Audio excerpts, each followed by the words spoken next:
fifth and final of my series of responses to Conard High School questions from 10th, 11th, and 12th graders this past morning. The question is, why are most people running for office educated, especially given that people don't have to be educated in order to run?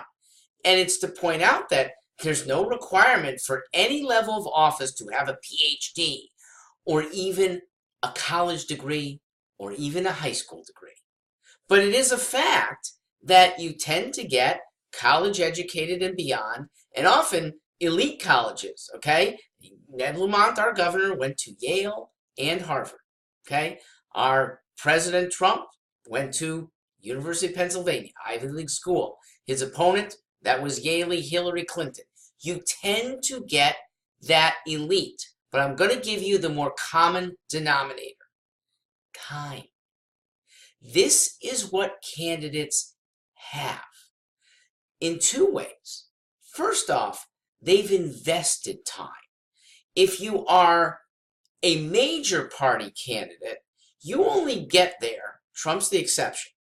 He's the exception to a lot of things. You get to major party status by doing time at the lower ranks of your party. Third parties, the time you spent is time thinking, reading, crafting positions. You only get principled by having a lot of red stuff under your belt to formulate positions.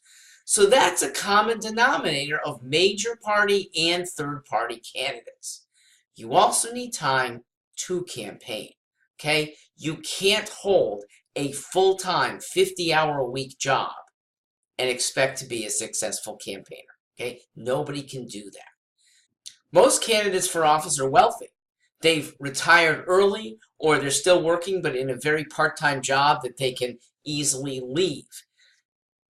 Tradesmen don't have that luxury, okay? Still working a 40-hour week and unlikely to have amassed a huge amount of money if you're not an entrepreneurial businessman. You can do decently, but until you've amassed a big bank, the tradesman is probably not going to be able to run a substantial campaign. Thus, who is? Educated people who, again, the common denominator is they have made a lot of money and have time to spend on a campaign. Now, there's also an element, and this is the distressing one, where the popular thought is, if you're going to govern us, you need to be wiser than us. Now, that's a reasonable thought.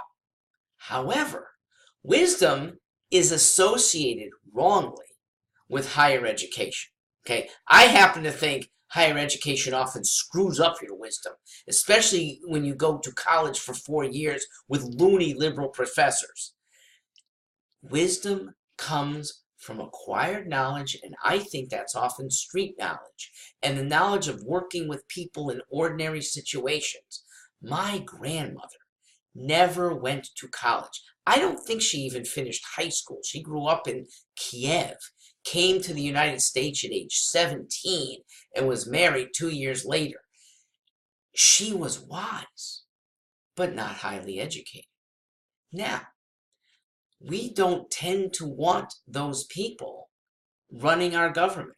I think that's a shame, okay? But it would be striking to have the deli counter employee, the bank teller, the hygienist in a dentist's office being an esteemed candidate.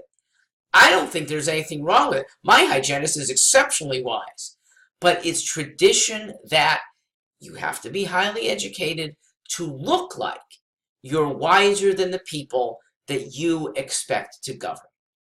Wisdom does not come with your profession, nor does competence. There are good lawyers and not very good lawyers. There are good deli counter employees and not very good deli counter employees. So it's a personal thing, but it comes in the mass media of who's running for office that status and standing do tend to matter.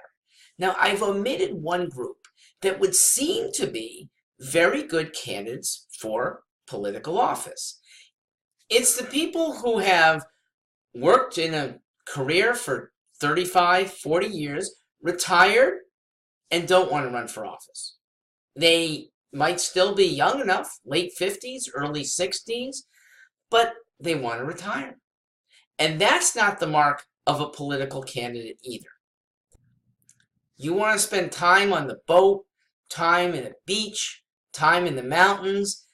You're not going to want to spend the 40, 50 hours a week that you tried to get away from now running for office. There are exceptions. They tend to be at the local office level, municipal offices held by the 62-year-old who no longer has work but has a decent amount of money. Statewide office, a little harder. They tend to be occupied by younger people. To conclude, the wisdom of ordinary people, the hygienist, the bank teller, the deli counter employee, probably would give us better governance. Probably you would have in the General Assembly people who actually read bills, people who actually are responsible in not extracting money from other people because they know what it's like to be on a marginal budget. That's the kind of person I would like to see in governance far more. And it's the kind of person that I already nominated to my roster of people as my cabinet members if I am ever elected. Take a look at my site, stewartforliberty.com. The people you'll see there include some highly educated, but mostly not. And the fact that they're highly educated is a distant, it's not even a third. It's coincidence because they are propounding with guts and with wisdom and with passion positions that I think our public should hear. Thanks for hearing me out. Been a real pleasure being with you. Hope to see you down the road.